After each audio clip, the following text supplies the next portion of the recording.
A bússola, ela foi criada antes do relógio. E isso parece apenas uma curiosidade histórica, até você perceber o que ela significa. Hoje, a maioria de nós vive olhando para o relógio. Quanto tempo falta para conseguir um emprego, quanto tempo falta para ganhar dinheiro, ou quanto tempo falta para crescer e até mesmo ganhar a vida.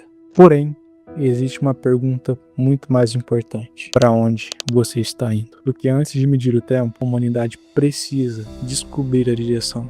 Há mais de 1000 anos na China, surgiu um dos objetos mais importantes da história: a bússola. Até então, viajantes, navegadores dependiam do sol e até da sorte. Quando uma tempestade chegava e o céu desaparecia, eles podiam ficar completamente perdidos. Mas a bússola mudou tudo. Pela primeira vez, era possível continuar avançando, mesmo quando não se podia enxergar o caminho. E talvez essa seja uma das maiores metáforas da vida, porque muitas das vezes nós também caminhamos no meio da neblina, sem saber o que vai acontecer exatamente amanhã, sem garantia de que estamos fazendo a coisa certa. Mas quando existe uma direção clara, a incerteza deixa de ser uma prisão.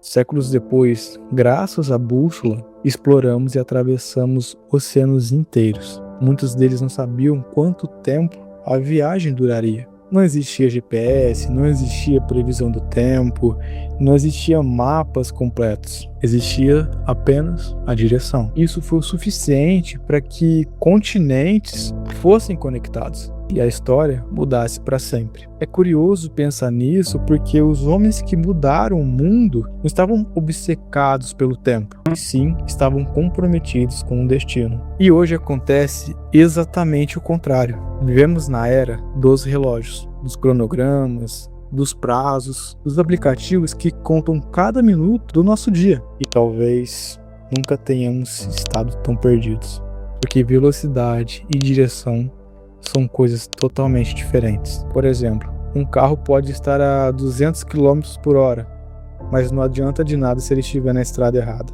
Durante a Revolução Industrial, os relógios se tornaram fundamentais. As fábricas precisavam controlar os horários e a produtividade passou a ser medida em minutos. E desde então, carregamos essa mentalidade. Corremos o tempo inteiro, consumimos, produzimos, porém, ninguém pergunta se estamos correndo na direção certa.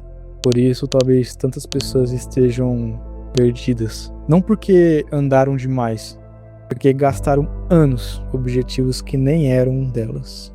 Imagine um navegador perdido em alto mar. Você poderia entregar o relógio mais caro para ele, e isso não ajudaria em nada. Mas uma simples bússola poderia salvar a sua vida, porque o tempo só se torna valioso quando há uma direção. Talvez seja por isso que essa frase faz tanto sentido. A bússola foi criada antes do relógio, porque a direção é mais importante do que o tempo. Antes de olhar as horas, olhe para o horizonte. Antes de acelerar, olhe para o caminho, porque o tempo passa para todos, mas só chega ao destino quem sabe para onde está indo.